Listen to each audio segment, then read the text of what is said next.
I've been through many battles, but I was never as excited as when my time came to go ashore. For this was France, and the beginning of the end.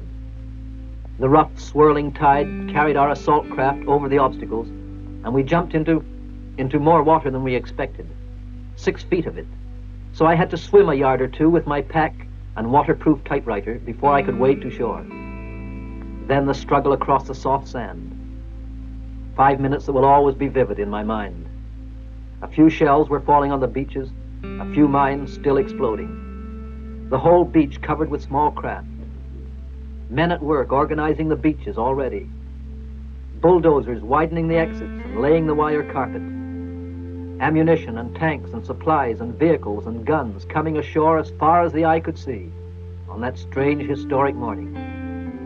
In the sands, the dead who had made it possible.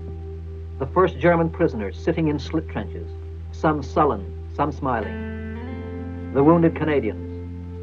And everywhere the soldiers and vehicles rolling forward into battle and down the little lovely lanes of Normandy. And the first German aircraft diving in at last to drop a few bombs and open up on us with their cannon guns.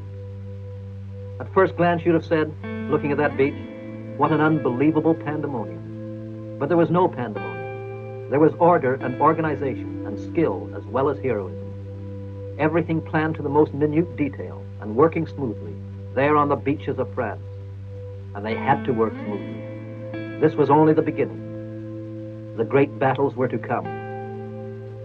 I went over the beach and down a lane with Major Roy Oliver, a British officer whom I'd been with in Tobruk and at Alamein, and my friend Captain Placide Labelle.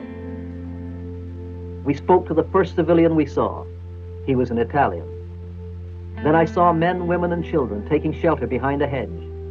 I went over to them. They embraced me, and I made an absurd little speech in French. We went on down the lane, and I saw a French woman putting roses on the face of a dead Canadian. I went into a house to start writing. A woman brought me eggs and strawberries and cream.